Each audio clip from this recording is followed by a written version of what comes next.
Selamat datang teman-teman di talkshow kami Special Edition bersama Prof. Bayu dengan judul Pendidikan sebagai Sarana Pencetak Budak Kapitalisme. Seperti kita ketahui, paradigma yang berkembang di masyarakat kan kita mengambil pendidikan tuh fokusnya untuk mencari pekerjaan. Seolah-olah pendidikan tuh menjadi sarana pencetak tenaga kerja siap pakai yang nanti dipakai di pasar global, bukan untuk menjadi pelaku perubahan sosial itu sendiri yang penggerak atau sebagai penggerak komunitas lokal di tempat daerah masing-masing siswanya. Dan lagi bahkan di masa-masa sekarang ini banyak dari kita pelajar pemuda yang bahkan sama sekali tidak berminat bekerja sebagai nelayan atau petani, karena paradigma yang berkembang di masyarakat atau terutama pemuda saat ini, petani atau nelayan itu sesuatu pekerjaan yang hina, yang kotor, yang bahkan kita sebagai pemuda nih malas melakukannya. Padahal kalau kita tarik ke belakang, negara kita sendiri, negara Indonesia merupakan negara yang agraris yang memang pertanian sebagai tulang punggung negara ini. Jadi kita bakal bahas tentang pendidikan nih sebenarnya apa? Esensi pendidikan itu sebenarnya apa? Apakah benar pendidikan itu sebagai sarana pencetak budak kapitalis yang nantinya lulusan dari pendidikan dipakai sebagai tenaga kerja siap kerja di pasar global? Bersama narasumber kita Profesor Bayu. Baik Prof. Sebelum kita jauh-jauh membahas tentang tema kita kali ini, kita bakal sedikit membahas tentang apa sih itu Prof pendidikan, dan terutama bagaimana sih Prof pendidikan itu dari masa ke masa atau mungkin dari peradaban sebelumnya. Untuk pendidikan tuh ya seperti apa sih idealnya gitu Prof? Ya, kalau bicara tentang pendidikan ya, secara konseptual itu kan di dalam dunia akademik sebenarnya dikenal sebagai pedagogi. Ilmunya itu pedagogi. Nah, selama ini kita juga harus mengakui bahwa pedagogi sebagai sebuah disiplin ilmu itu kembangnya dari barat ya. Dari Yunani. Mungkin awal-awalnya di Yunani, tapi sebagai sebuah disiplin ilmu ya. Nah, kalau di pedagogi itu salah satu konsep yang lebih awal ya, itu misalkan Langeveld, seorang teoretisi pedagogi dari Belanda, itu fokusnya adalah pedagogi atau pendidikan itu adalah pendewasaan, sehingga institusi pendidikan baik formal maupun non formal itu menjadi arena bagi pendewasaan peserta didik kira-kira itu, supaya nanti sudah dewasa lalu bisa mengembangkan diri sumber dayanya, lalu menghadapi tantangan hidup dari masing-masing peserta didik. Lalu berkembang lagi ada juga yang pendidikan itu yang fokusnya pada perkembangan, termasuk perkembangan kognisi, afeksi, dan psikomotorik atau skillnya itu. Ya, misalkan Piaget itu kan teoretisi pendidikan yang fokus pada pengembangan, soal pengembangan, sehingga pendidikan itu atau lembaga pendidikan itu baik formal maupun non formal itu adalah arena untuk mengembangkan aspek kognisinya, misalkan dalam upaya untuk mempersiapkan menghadapi persoalan-persoalan hidup, untuk bertahan hidup. Lalu kemudian ada juga yang fokus pada pengalaman. Jadi pendidikan itu adalah pengalaman. Kalau pengalaman itu melihat pedagogi itu secara fenomenologis. kalau bicara soal fenomenologi itu adalah persoalan penginderaan. Jadi manusia itu proses pencarian pengetahuan itu melalui penginderaan. Ya, kalau punya 5 panca indera ya, melalui penglihatan, pendengaran, penciuman, pengecapan, lalu juga peragaan, itu semua adalah proses-proses pencarian pengetahuan untuk mengembangkan sumber dayanya ya untuk mengatasi berbagai persoalan hidup, kira-kira begitu. Lalu ada juga berkembang pendidikan itu fokus pada persoalan-persoalan yang bersifat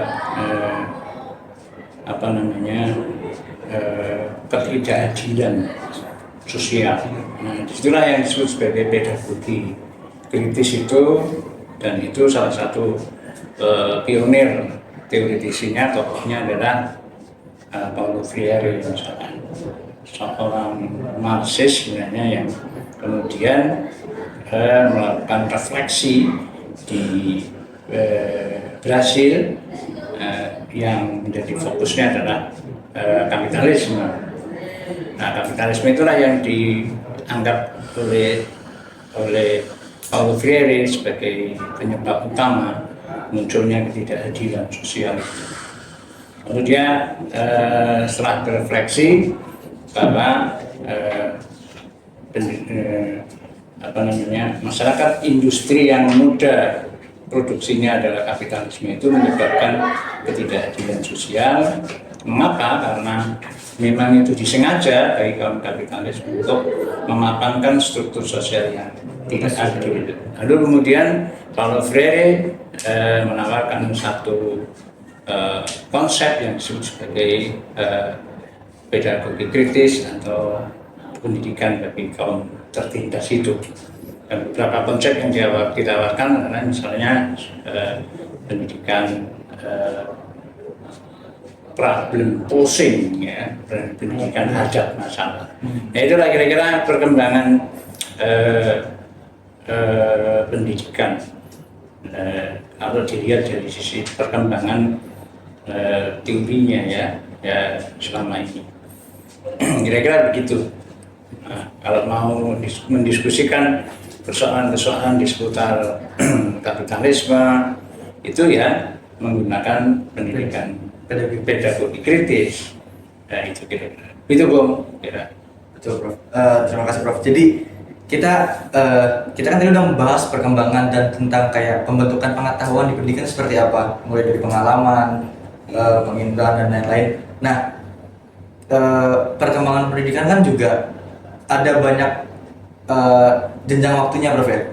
Kayak misal pada zaman masa klasik, pada masa pertengahan yang fokus pendidikan tuh terlalu agamis, terlalu behavior, sesuatu yang kayak kalau misalkan abad pertengahan pada masa itu di dunia barat kan, kalau misalkan kalau kata gereja itu sudah A, ya mereka harus A. Selain A, selain pendapat selain yang sama dengan gereja dianggap sesuatu yang menyimpang, sesuatu yang tidak baik. Apakah itu suatu bentuk pendidikan yang menurut Prof itu ideal, atau ada pendidikan yang esensi sejatinya itu, Prof? Pendidikan itu harusnya seperti apa? Apakah hanya cuma sebatas transfer ilmu, atau mungkin ada nilai-nilai lebih yang mendalam terkait dengan pendidikan itu sendiri? Ya, saya kira itu kan bergantung dari mana kita melihatnya ya. Kalau dari sisi historis misalkan dari periode waktu tadi, misalkan lagi-lagi kita melihat perkembangan sejarah Eropa. Taruhlah misalkan di era Yunani sebenarnya sudah ada dasar-dasar tentang pendidikan, berkembang filsafat misalkan Plato, Aristoteles itu selalu menjadi referensi bagi filsafat pendidikan. Lalu kemudian pada era pertengahan memang Eropa sedang dikuasai oleh Imperium Roma yang berkelindan dengan agama. Nah, lalu kemudian ini apa namanya mengembangkan apa yang disebut sebagai cara berpikir yang teosentris ya. Tuhan itu menjadi pusat, sehingga kebenaran apapun itu harus berpusat dari Tuhan yang terdokumentasi di dalam kitab suci agama. Sehingga kalau tidak sesuai dengan kitab agama ya itu dianggap apa namanya Penyimpangan. satu yang tidak benar gitu. Sehingga karena kebenaran itu bersumber dari kitab. Lalu setelah sekian abad itu mapan ya cara berpikir teosentrisme itu di abad pertengahan itu. Lalu kemudian ada gerakan-gerakan yang mencoba untuk berpikir lain, Betul. yang disebut sebagai enlightenment atau gerakan pencerahan, Ya. yang itu dimulai dari orang-orang Skotlandia sebenarnya, yang mencoba untuk berpikir alternatif dan mulai mempertanyakan apa betul setiap kebenaran itu bersumber dari Tuhan. kitab dari kitab itu. Ya. Nah, lalu kemudian muncullah gerakan-gerakan yang mulai meluas ke Eropa daratan ya. Lalu muncullah orang-orang seperti Leonardo da Vinci, Ya, misalnya. Galileo Galilei. Kemudian Versailles, lalu kemudian Galileo Galilei itu adalah seorang perintis atau pionir dalam gerakan pencerahan dengan menawarkan cara berpikir yang berbeda, yaitu kebenaran itu adalah empirisme. Terus berangkat dari sebuah pengamatan empiris, lalu di situ manusia keluar dari alam, lalu dari tadinya yang teosentrisme menjadi antroposentrisme. Jadi berpusat pada manusia itu dengan sains, dengan matematika, biologi, dengan apa namanya kimia, fisika, itu mencoba untuk menjelaskan berbagai fenomena alam. Lalu kebenaran itu harus dari suatu pengamatan empiris. Nah, itulah awal muncul positivisme, paradigma positivistik itu. Dan sejak itu kemudian Eropa berkembang lalu ilmu pengetahuan terus berkembang dan teknologi juga begitu, terjadi penemuan yang secara susul menyusul itu di Eropa. Lalu itulah menjadi salah satu faktor Eropa dari berkembang selanjutnya dari masyarakat agrarian society menjadi industrial society, yang semua itu adalah berkat adanya gerakan pencerahan itu. Kira-kira begitu, Bung. Berarti kalau misal kita lihat dari beberapa tokoh tadi yang sebutin kayak Galileo Galilei, terus Leonardo da Vinci, itu kan orang-orang yang ingin melepas dari kondisi yang menurut mereka tidak ideal kan, Prof? Apakah itu bisa disebut sebagai perilaku yang kritis?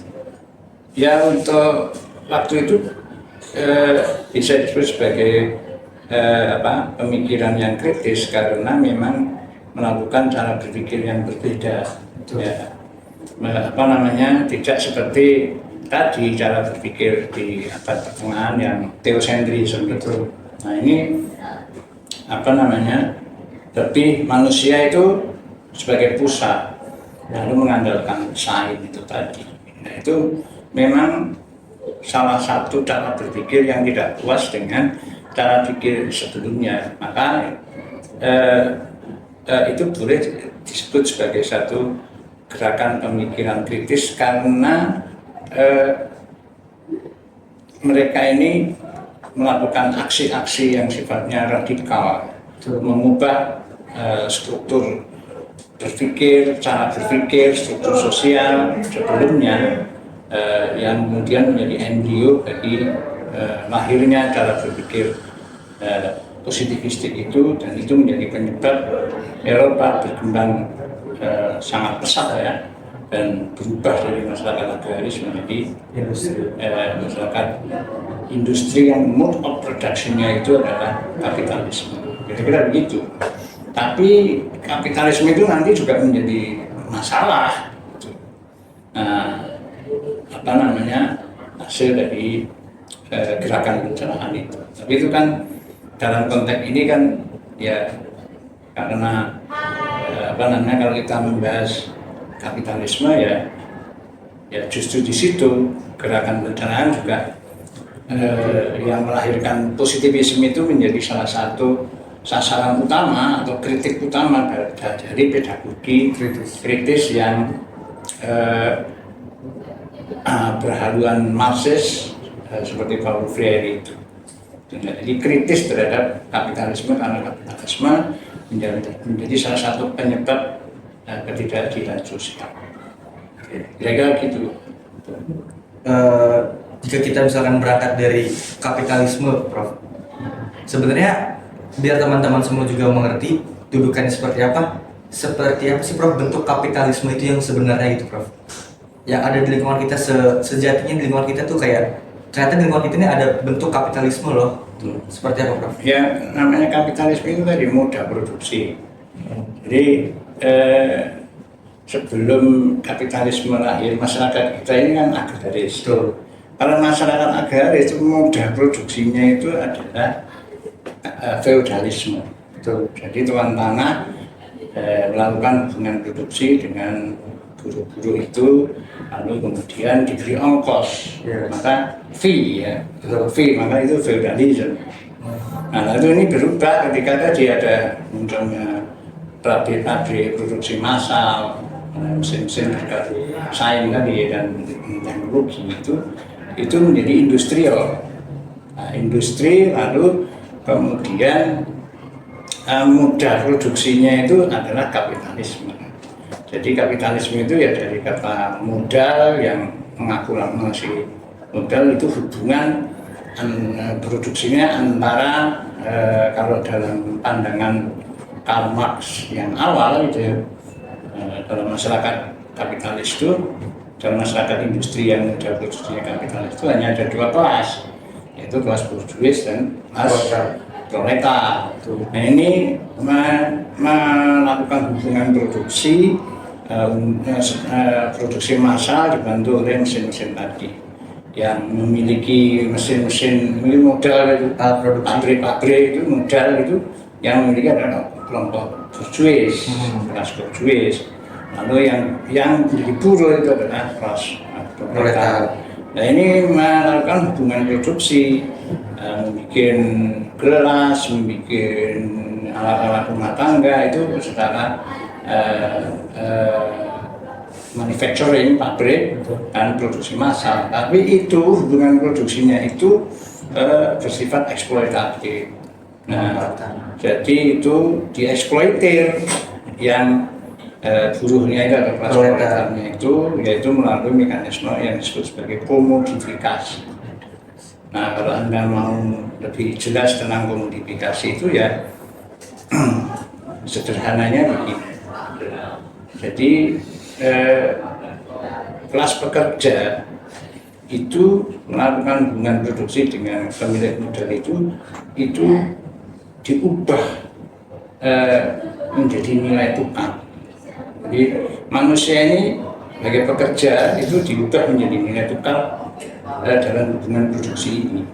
Lalu siapa yang menentukan upahnya dalam hubungan produksi ini? Ya, kelas pemilik modal atau kelas borjuis. Siapa yang menentukan jam kerjanya? Pemilik modal. Siapa nanti yang menentukan bahwa itu berkualitas, berprestasi di dalamnya, ya pemilik modal. Jadi hubungannya ini timpang, asimetris begitu. Nah, sementara kelas pekerja ini sebenarnya misalkan dalam pabrik gelas misalnya, ya kan mempunyai sumbangan, yaitu apa? Waktu, tenaga, keahlian, dan keterampilan. Nah, tapi ini tidak diakui oleh pemilik Modal. modal itu. Karena apa? Karena sudah diubah menjadi nilai tukar. Itulah yang disebut sebagai komodifikasi. Nah, itulah yang dianggap tidak adil. Lalu ini kelas borjuis makin kaya enggak? Makin kaya. Kaya, sementara kelas buruh Makin miskin. miskin. Nah, karena tapi kelas pekerja ini tidak menyadari bahwa kemiskinannya itu karena proses komodifikasi ini, dan dia nggak tahu, nggak menyadari bahwa kemiskinannya itu adalah akibat diciptakan struktur sosial buatan manusia yang disebut kapitalisme ini. Dengan lain perkataan, kemiskinan dia itu dia nggak menyadari ada hubungannya dengan kekayaan kelas borjuis yang mengakumulasi modal melalui proses hubungan eksploitatif, karena nilai kerja kontribusi yang buruh itu dirampas oleh kelas borjuis. Tapi Prof, apakah ketidaksadaran si kaum proletar ini terhadap penindasan itu, apakah dikarenakan karena sifat fatalismenya mereka? Ya, memang mereka keadaan seperti ini karena sudah takdirnya seperti ini gitu. Ya, mereka istilahnya menurut Karl Marx, kalau mereka ini kesadarannya palsu, ya. False consciousness itu kesadaran palsu. Belum menyadari tadi bahwa kemiskinan itu akibat dari struktur sosial buatan manusia. Ya. Jadi dia ada juga yang saya ini takdirnya memang miskin, itu yang fatalistik. Mengapa? Karena kelompok-kelompok agama pada masa itu memberikan penjelasan khotbah-khotbah kepada buruh itu bahwa ya sudah, kamu itu memang takdirmu ya di kelas buruh. Nah, jadi agama jadi alat untuk kapital kaum borjuis itu untuk mematangkan struktur sosial ini, untuk mereproduksi cara berpikir yang fatalistik itu. Nah itulah oleh karena dalam konteks ini agama adalah candu sosial, opium sosial. Betul. Maksudnya dalam konteks ini bukan soal ateis atau tidak ateis. Ini dalam konteks menjelaskan hubungan masyarakat kapitalis dan masyarakat industri yang moda produksinya adalah kapitalisme. Nah, itulah oleh Marx harus disadarkan, harus memiliki kesadaran kelas, lalu alat-alat produksi itu dimiliki secara bersama. Maka dia menawarkan namanya komunisme. Jadi itu maksudnya pemilikan alat-alat produksi bersama. Nah, sehingga nanti tidak ada kelas. Itu gagasan Marx ketika menganalisis masyarakat Eropa yang sudah industrial itu dan modal produksinya kapitalisme. Kira-kira begitu kapitalisme itu. Nah, apakah kapitalisme ini tidak berubah sekarang? Ya berubah. Yang penganut kapitalisme sendiri juga memperbarui diri. Betul. Lalu kemudian kelompok-kelompok pemikir kiri tetap mencurigai kapitalisme itu. Bahkan ada kapitalisme awal ya era Marx itu, ada kapitalisme baru, dan bahkan sekarang ini ada istilah digital capitalism, platform capitalism, dan surveillance capitalism. Ya memang begitu perkembangannya. Oke. Menarik Prof. Ini Prof. Tadi kan seperti kita dibahas, agama dijadikan sebagai alat pemilik modal atau kaum borjuis untuk mereproduksi struktur sosial yang tadi kita sebut sebelumnya. Iya. Nah, muncul kecurigaan, apakah pendidikan pun bisa dijadikan alat kapital? Iya, ya itu tadi hasil refleksi dari Paulo Freire itu. Nah, praksis pendidikan di Brasil itu adalah pendidikan yang kapitalistik. Cirinya adalah menurut Freire itu memelihara pengetahuan yang sudah ada. Itu. Jadi tidak ada pengetahuan baru. Tidak progresif. Lalu kemudian apa namanya, cara metode mengajarnya itu one way, ya kayak teacher centered learning lah, tidak ada dialog, tidak ada gitu. Itu memang disengaja gitu, dalam pandangannya Paulo Freire ya. Mengapa? Ya karena ingin mematahkan struktur sosial yang tidak adil. Jadi menurut refleksi Paulo Freire, praksis pendidikan di Brasil itu adalah praksis pendidikan yang kapitalistik, pendidikan yang menindas, pendidikan yang memapankan struktur sosial yang tidak adil. Jadi sekolah itu menurut Paulo Freire adalah arena bagi beroperasinya kuasa ideologi kapitalisme untuk kemapanan struktur sosial yang tidak adil. Lalu Paulo Freire ini menawarkan satu alternatif yang disebut sebagai pedagogi kritis, pendidikan tertindas itu. Nah, berbeda meskipun Paulo Freire ini seorang Marxis ya, tapi berbeda dengan Marx. Bedanya di mana? Menurut Paulo Freire ini agama itu bisa menjadi instrumen untuk melakukan pembebasan, jadi emansipatoris. Kalau makan tadi di dalam konteks masyarakat Eropa itu kan menjadi opium, tapi Paulo Freire itu berbeda, justru agama bisa jadi emansipatoris untuk membebaskan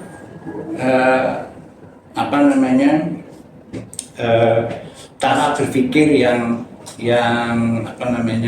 fatalistik ya. Jadi ini menjadi bagian dari gerakan emansipatoris dan partisipatoris menuju perubahan sosial yang berkeadilan, dan agama bisa terlibat dalam satu proses pendidikan yang melahirkan agen perubahan sosial, social change itu. Tetapi seperti apa yang dia sebut sebagai teologi pembebasan itu. Jadi teologi pembebasan itu yang artinya agama harus peduli kepada berbagai persoalan ketidakadilan sosial, harus menjadi bagian dari gerakan masyarakat bawah untuk melawan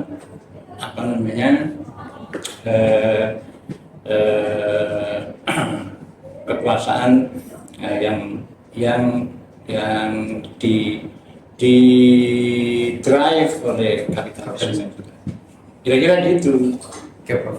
Kalau misalkan kemarin pada saat itu Paulo Freire melihat pendidikan di Brazil dengan kondisi yang seperti itu, apakah saat ini Prof melihat pendidikan di Indonesia terlihat ke arah yang seperti itu atau sudah terjadi seperti itu, Prof? Sehingga di Indonesia, khususnya di prodi kita sendiri, mata kuliah pedagogi kritis termasuk dalam kurikulum kita di semester kemarin-kemarin ini, Prof. Nah, menurut itu seperti apa? Kalau konteks Indonesia itu agak beda. Ya, bagaimanapun harus diakui bahwa agama sekarang ini cukup penting posisinya di Indonesia. Ya, di Indonesia ya, agama apapun. Nah, kalau Paulo Freire tadi melakukan refleksi kritis terhadap praksis pendidikan di Brasil, saya juga dalam skala kecil juga melakukan semacam refleksi kritis terhadap praksis pendidikan di Indonesia. Jadi setelah saya lakukan refleksi, perenungan, pembacaan terhadap praksis pendidikan di Indonesia itu, saya mengidentifikasi ada 3 hal yang berhasil saya identifikasi. Yang pertama itu pendidikan di Indonesia itu ahistoris. Jadi produksi pengetahuannya itu banyak pengetahuan dari barat dan juga dari Timur Tengah. juga India ya seperti itu. Jadi banyak dari luar. Betul. Sementara secara historis sebenarnya di Indonesia itu memiliki sejarah yang cukup menarik ya di dalam peradaban. Ada yang bilang bahwa 200 tahun sebelum Masehi pun sudah ada peradaban ya, yang disebut Jawa Dwipa misalkan. Jadi bukti-buktinya juga di landscape Merapi Merbabu ini cukup subur dan sudah ada sistem pertanian yang menetap. Lalu kemudian ketika bersentuhan dengan Hindu dan Buddha dari India juga melahirkan beberapa arsitektur yang diakui dunia. Tetapi ini putus gitu. Ya. Jadi putus, tidak diteruskan. Nah, lalu mengapa putus ya? Karena produksi pengetahuan itu banyak dari tadi Timur Tengah melalui lembaga pendidikan, lalu juga pengetahuan dari Barat sejak era kolonial misalkan. Nah, itu yang saya sebut sebagai sekarang keterputusan dengan historisnya sendiri, tetapi lebih banyak mengadopsi pengetahuan dari luar itu saya sebut sebagai yang historis. Gitu. Itu faktor yang seperti itu, Prof. Nanti itu yang kedua itu refleksi saya itu menghasilkan bahwa pendidikan di Indonesia itu adalah tercerabut dari akar sosiokulturalnya. Ya tadi yang Anda bilang di awal tadi, bangsa Indonesia itu sebenarnya bangsa yang boleh disebut sebagai bangsa agraris maritim. Tetapi justru karakter sosiokultural yang agraris maritim ini justru tidak dikembangkan, bahkan ditinggalkannya di dalam proses pendidikan itu. Lalu terjadi ironi-ironi, ya bangsa agraris berasnya jadi mengimpor, ya kedelainya impor, lalu jagung juga impor, bawang saja impor, bahkan negara yang maritim yang memiliki pantai terpanjang di dunia ini garam saja impor. Nah ini yang saya sebut tercerabut dari akar sosiokultural. Lalu yang ketiga ini praktek pendidikan di Indonesia itu bukan menempatkan learners atau siswa itu sebagai subjek yang aktif. Jadi masih objek, sehingga praktek-praktek pendidikan yang lebih teacher-centered learning, lebih dikendalikan oleh struktur-struktur sosial besar kayak negara, kayak agama dan budaya itu masih sangat kuat, sehingga ya subjek didik di Indonesia itu bermasalah karena selalu diposisikan sebagai objek. Kira-kira itu hasil refleksi saya. Lalu apa yang saya tawarkan? Yang saya tawarkan kalau saya tadi menawarkan pedagogik kritis, saya menawarkan pendidikan bermakna itu. Ya, pendidikan bermakna itulah yang saya tawarkan. Gitu Bung kira-kira. Oke, Prof. Terkait ini, Prof. Tadi 3 identifikasi Prof, mengapa menurut Prof tentang apa ya kondisi pendidikan saat ini, hasil kritis Prof. Yang dipertahankan tadi karena kita nih kayak kehilangan identitas karena kita pendidikan yang mengadop dari Barat, Timur Tengah, bahkan di India. Apakah gimana ya? Apakah kejadian seperti itu karena karakter atau sifat manusia di Indonesia itu sendiri, Prof? Yang apa-apa itu kepanikan takut ketinggalan zaman, kepanikan global, apa-apanya itu. Kalau istilah sekarang tuh FOMO, Prof. Apa-apa itu ikut-ikutan. FOMO istilah sekarang tuh, fear of missing apa itu, Pak. Kalau istilah sekarang tuh sebutannya FOMO. Jadi FOMO tuh ketika kita jangan jauh-jauh ke negara barat. Ketika teman kita membeli suatu barang, sebenarnya kita tidak ada keinginan untuk membeli barang itu, tapi karena kita takut ketinggalan tren, takut ketinggalan zaman, akhirnya kita membeli padahal kita nggak tahu maknanya ini buat apa. Karena seolah-olah ya kita nggak ketinggalan zaman gitu. Ikutan betul. Apakah citra? Nah, apakah faktor yang pertama tadi Prof itu sebutin tadi itu, apakah karena emang karakter masyarakat itu sendiri yang emang sifatnya apa-apa itu panikan, panik ketinggalan zaman, panik tertinggal karena efek globalisasi dan kapitalisme itu sendiri, Prof? Iya, mungkin yang Anda maksud sebenarnya selama ini posisi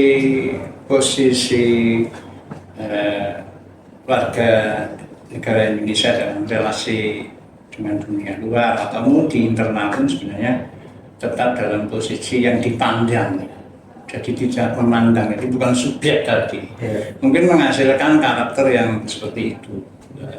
Jadi, tapi kalau soal bicara soal identitas, saya selalu menawarkan konsep identitas keindonesiaan yang terbuka. Jadi bukan identitas yang tertutup, eksklusif lalu menolak semua yang muncul dari barat atau dari timur tengah atau dari mana lah. Jadi bukan begitu, tetapi perlu menyadari bahwa identitas keindonesiaan yang terbuka itu, ya karakter bangsa Indonesia ini harus juga terus berubah ketika berjumpa dengan yang di luar itu. Bukan perjumpaan itu lalu saling mengalahkan lalu menghabisi. Yang terjadi sekarang kan begitu. Misalkan memandang globalisasi itu, entah itu globalisasi ilmu pengetahuan, budaya, ekonomi, politik, agama, misalnya itu kan perjumpaan dengan Indonesia itu lalu menghasilkan satu yang menghabisi yang nasional yang begitu. Nah itu justru yang penting perlu disadari, dan lembaga pendidikan itu menjadi arena bagi mengkonstruksi identitas keindonesiaan yang terbuka itu. Jadi terjadi hybridisasi. Jadi hybrid begitu. Jadi semuanya itu yang global itu juga bisa bersiap berubah. Yang di nasional ini misalnya ya berubah. Bukan terus saling mengental gitu ya, atau kebekuan itu, tapi harus cair. Kalau ini cair, sana cair, maka bisa hybrid. Nah itulah yang saya sebut sebagai identitas keindonesiaan yang terbuka. Itu yang saya harapkan di dalam antara lain di dalam konsep pendidikan bermakna itu juga antara lain juga membentuk satu karakter bangsa Indonesia yang identitasnya itu cair gitu. Yang saya sebut sebagai identitas keindonesiaan yang terbuka. Kayak gitu Bung ya. Ini Prof, kita kan tadi udah bahas masalah kayak paradigma Indonesia tuh pendidikannya yang apa-apanya tuh kayak seolah-olah tuh pendidikan sebagai ajang bagi masyarakat umum, Prof, ya, terutama para orang tua kami yang mungkin pada saat itu tidak dapat pendidikan yang layak, selalu berpikiran seolah-olah tuh pendidikan tuh sebagai sarana untuk kita meningkatkan struktur ekonomi atau struktur sosial keluarga kita sendiri gitu, Prof. Jadi seolah-olah tuh pendidikan tuh bukan untuk mencerdaskan, tuh bukan untuk membuat si kita ini berkarakter, tapi justru malah orang-orang tua kita berharap setelah kita mendapatkan pendidikan bekerja di perusahaan yang bagus, yang keren dan lain-lain gitu. Ya saya kira itu memang salah satu kekeliruan konsep pendidikan di Indonesia. Dan kacaunya itu kadang-kadang pemerintah juga mengeluarkan kebijakan yang tidak disadarinya. Sebenarnya itu yang disebut sebagai konsep pendidikan sebagai investasi. Nah itu sebenarnya itu Gary Becker ya, itu sudah dikritik. Kalau pendidikan sebagai investasi itu ya nanti orientasinya pendidikan mencari kerja. Nah bukan begitu, yang namanya pendidikan itu ya mengembangkan sumber daya manusia yang ada di Indonesia ini sesuai dengan konteks sosiokulturalnya, riwayat historisnya, kemudian juga sebagai subjek yang aktif itu. Nah, jika itu disadari, nanti outcome dari pendidikan bermakna itu tadi bisa menjadi apa namanya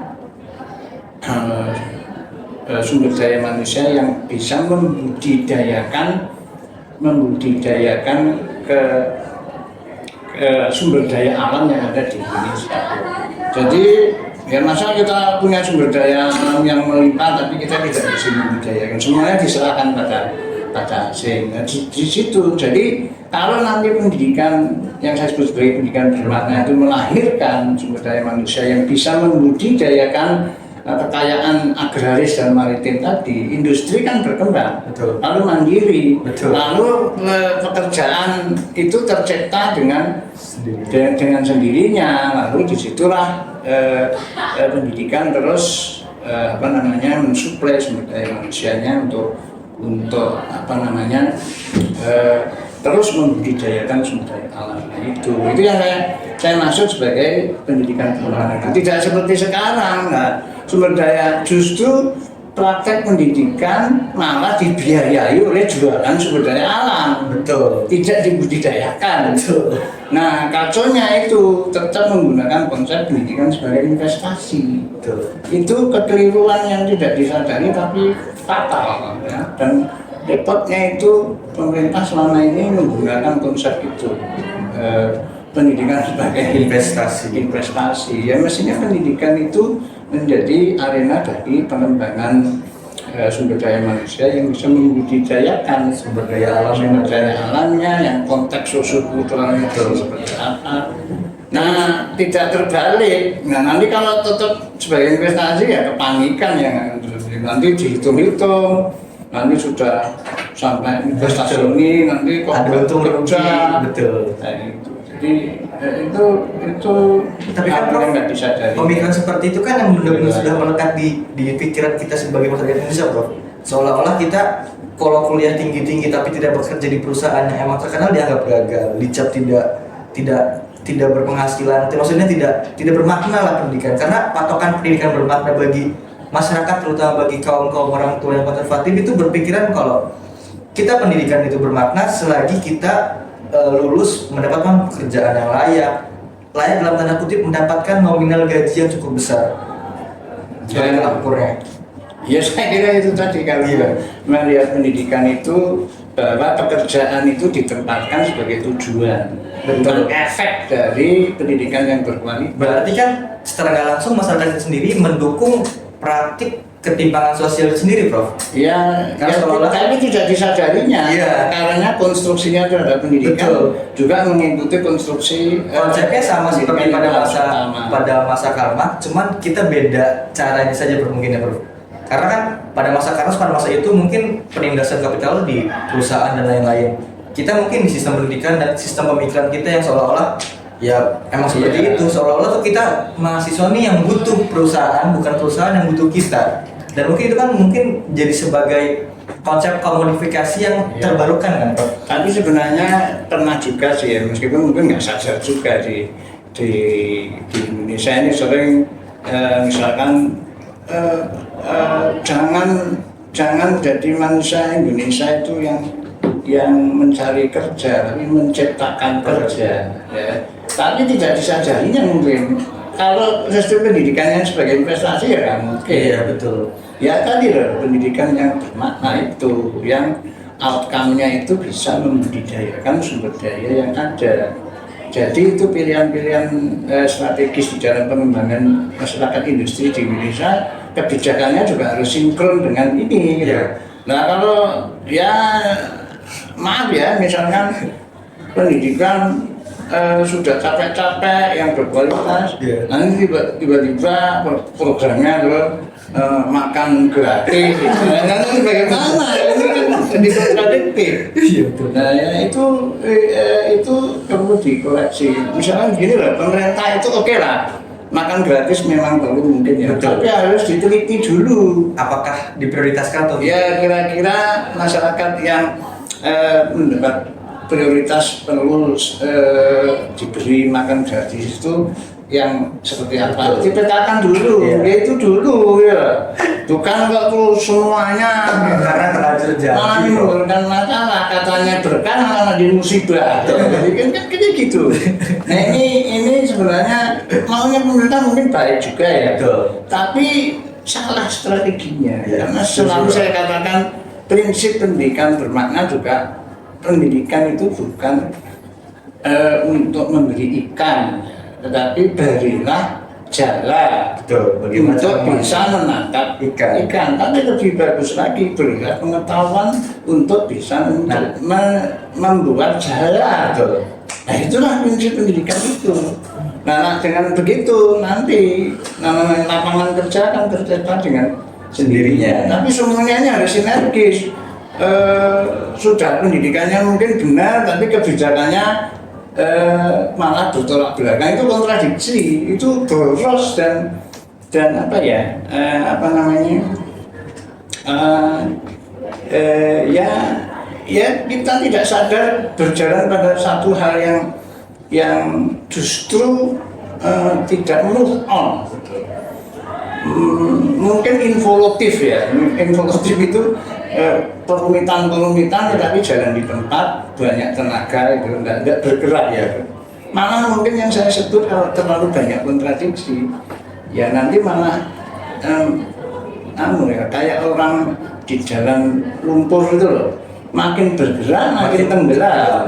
Nah, kalau itu yang terjadi kan ribet nanti. Kita bikin sendiri Ya. keribetan. Sama ini Prof, saya kemarin juga sempat baca papernya Prof tentang etos kerja siswa-siswi di sekolah-sekolah pinggir kalau nggak salah Prof judulnya. Nah disitu juga Prof nyebutin yang menurut istilah sekarang, bukan istilah sekarang sih, istilah di dunia ekonomi itu dualisme struktural. Jadi di mana tuh kultural agraris, sosiokultural kita nih yang kultural agraris yang kita milikin tetap bertahan Prof di masyarakat, tapi dalam moda produksi yang kapitalis. Jadi sehingga itu menciptakan sifat-sifat yang terkesan konsumerisme. Nah itu bagaimana Prof? Menurut Prof saat ini, apakah pendidikan itu justru menciptakan struktural dualisme itu sendiri Prof? Iya, memang ya ada dua struktur di Indonesia ini. Ada yang di satu sisi yang tradisional, komunal, yang tidak orientasi pada komersial gitu ya, itu disebut sebagai subsisten. Subsisten itu moralitas subsisten, biasanya itu petani, nelayan gitu.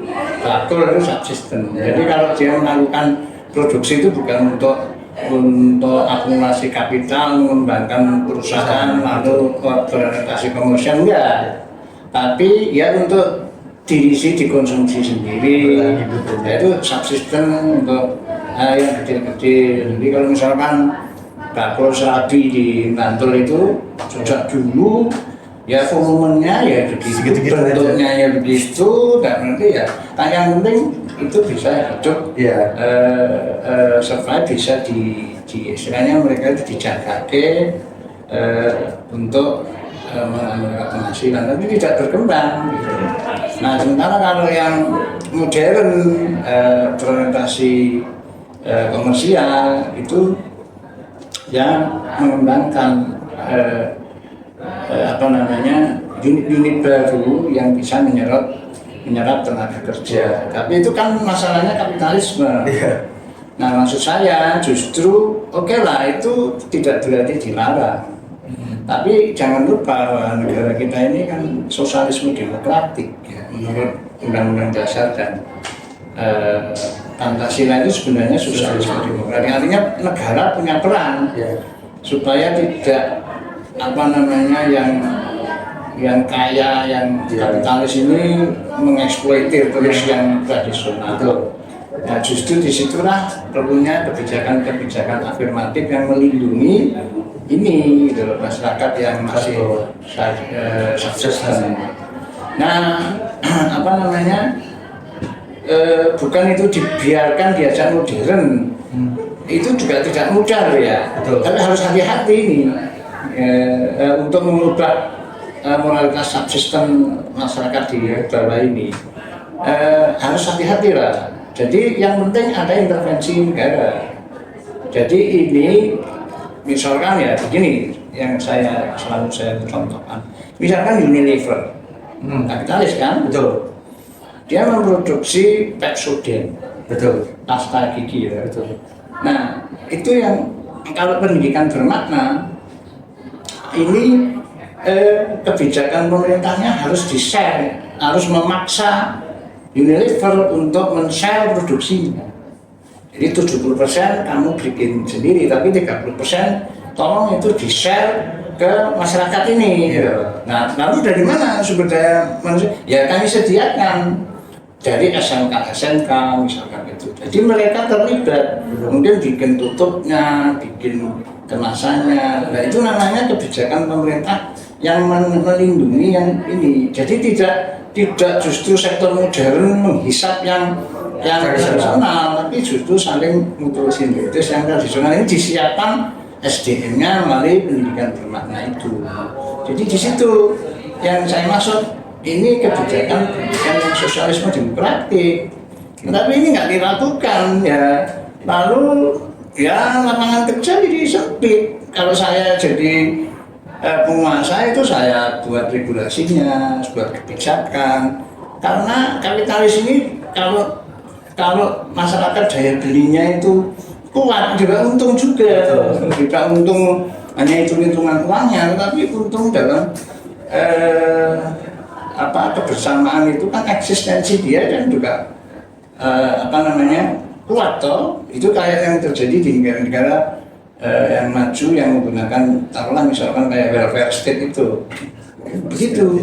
Ya di Indonesia ada itu kalau mau menggunakan skema sosialisme demokratis, sistem pendidikannya pendidikan bermakna. Tapi bagaimana Prof jika yang tradisional ini kita modernkan, Prof? Apakah akan lebih baik atau justru malah ya walaupun ada kesulitan, Prof ya, untuk memodernkan yang tradisional ini sendiri gitu? Iya makanya itu begini, kalau nelayan misalkan itu harus bukan dimodernkan pelakunya ganti pelaku, bukan. Tapi lebih ke ya kalau pendidikan bermakna ya mereka itu yang dimodern. Ya. Jadi dalam pengertian modern tidak harus meninggalkan tradisional ya. Betul. Yang lebih padat karya. Betul. Karena kalau itu padat modal ya pasti dicaplok yang kapitalis. Tetapi itu harus dilindungi oleh kebijakan alternatif tadi. Jadi dari nelayan tangkap misalkan yang tradisional itu yang selalu dieksploitasi oleh beberapa pemilik modal ya itu harus diberi pengetahuan supaya menjadi nelayan budidaya. Ya. Lalu dibuat lembaganya apa ya koperasi. Ya kan katanya mau koperasi, negara sosialisme demokrasi koperasi pelaku ekonomi utamanya. Nah harus begitu. Nah tidak dibiarkan di mekanisme pasar ya korner mereka. Nah kalau yang petani juga begitu, diberi pengetahuan supaya budidaya. Itulah yang saya maksud ke pendidikan bermakna sebagai bangsa yang agraris maritim ini.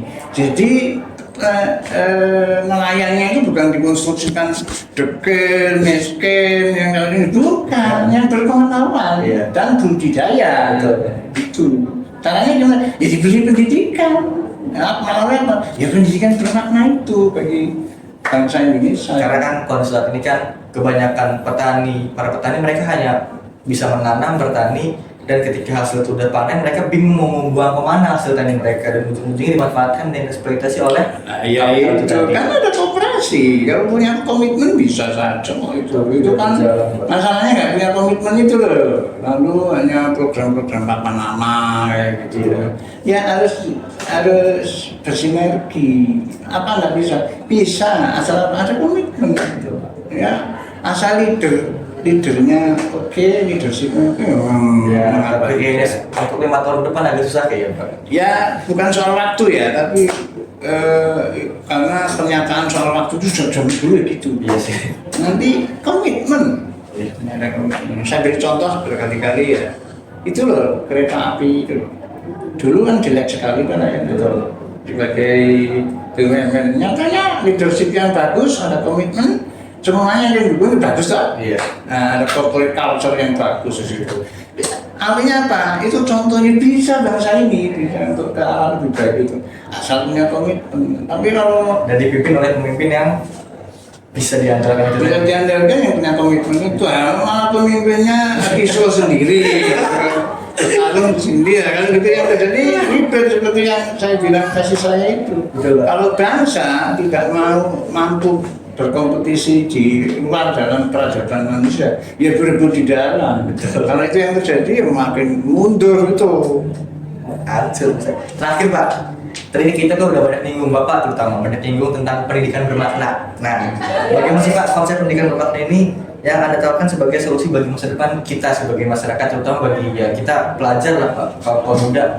Apa sih yang Bapak tawarkan Pak dengan pendidikan bermakna ini? Konsep seperti apa Pak? Ya tadi pendidikan yang tidak yang harus sejarah itu menjadi referensinya. Tapi bukan berarti menolak yang Betul. gitu. Tapi juga pendidikan yang tidak tercatur dengan akal sosiokulturalnya, yaitu agraris maritim. Pendidikannya bermakna nanti kalau bisa membudidayakan sumber-sumber daya alam agraris maritim yang kaya raya ini, jangan diserahkan tanah luar hanya karena keuntungan sesaat oleh para birokratnya, ya jangan gitu, itu malah disingkirkan saja orang yang itu gitu. Lalu yang ketiga itu yang menempatkan learner sebagai subjek yang aktif itu, sehingga ya model-model pendekatan pendidikannya ya yang lebih student centered learning, terus pedagogi kritis, problem solving, yang problem posing juga, lalu yang kayak gitu, lalu dialog, diskusi di dalam praktek pendidikan. Saya kira kalau memang mau menerapkan deep learning itu sebenarnya punya irisan besar dengan konsep pendidikan bermakna. Tapi apakah menurut pandangan Bapak secara pribadi Pak ya, dengan kondisi realita pendidikan yang saat ini, dengan para pengajarnya, dengan para pendidik dan peserta didiknya, apakah ada kesulitan atau tantangan-tantangan Pak? Ya jelas, ya, kan saya hanya menawarkan konsep besarnya. Ya, jika ini diterapkan. Nanti ya kalau mau teknologi pendidikan ya harus meng-create seperti apa toh Ya. pendidikan bermakna itu model-model pembelajaran seperti apa yang bisa ditawarkan. Betul. Lalu kalau yang kurikulum ya kurikulum pendidikan bermakna itu seperti apa.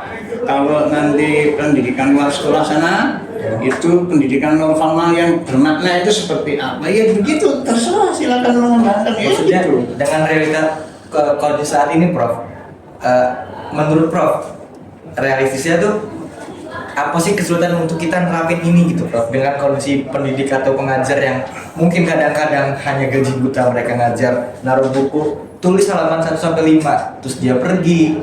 Ada cuman yang emang mereka tugasnya mengajar substansi yang A, tapi mereka tidak menguasai ujung-ujungnya. Mereka mengajar dengan keahlian yang mereka miliki aja, seolah-olah tuh mereka profesional, padahal secara substansi mereka tidak mengajarkan substansinya yang benar itu Prof. Ya yang jelas tantangannya pasti banyak ya.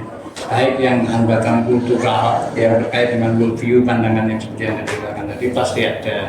Ada hambatan yang sifatnya struktural yang terkait dengan berbagai kebijakan, regulasi itu, lalu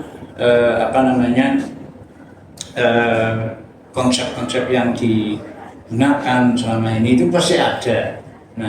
Nah, tapi itu semua bisa diatasi asal Anda punya komitmen. Nggak terlalu sulit kok. Ya sederhananya aja, kamu pergi ke tampil itu, ya. Itu kan masyarakat yang cukup kreatif toh, sebagai penopang kreasinya itu untuk industri wisata. Itu kan orang-orang banyak. Betul. Tapi Anda tanya, apakah keterampilannya itu dari pendidikan formal? Tidak. Kalau tidak ya ada masalah, ada something wrong. Iya. Mengapa ya? Karena pendidikannya tidak bermakna. Betul.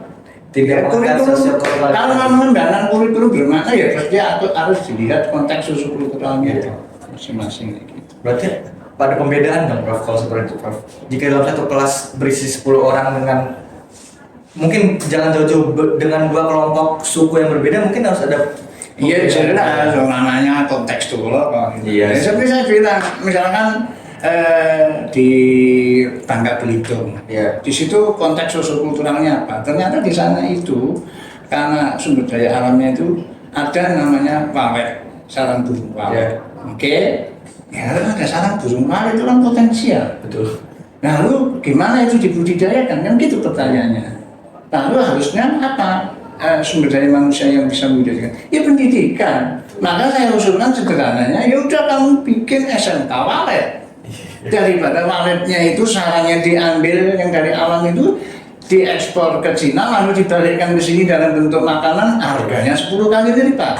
Ya jelas salah kita. Mengapa ya? Karena kita hanya tergantung pada alam. Kalau Anda mengambil sarang walet, siapa itu yang bikin? Waletnya. Iya.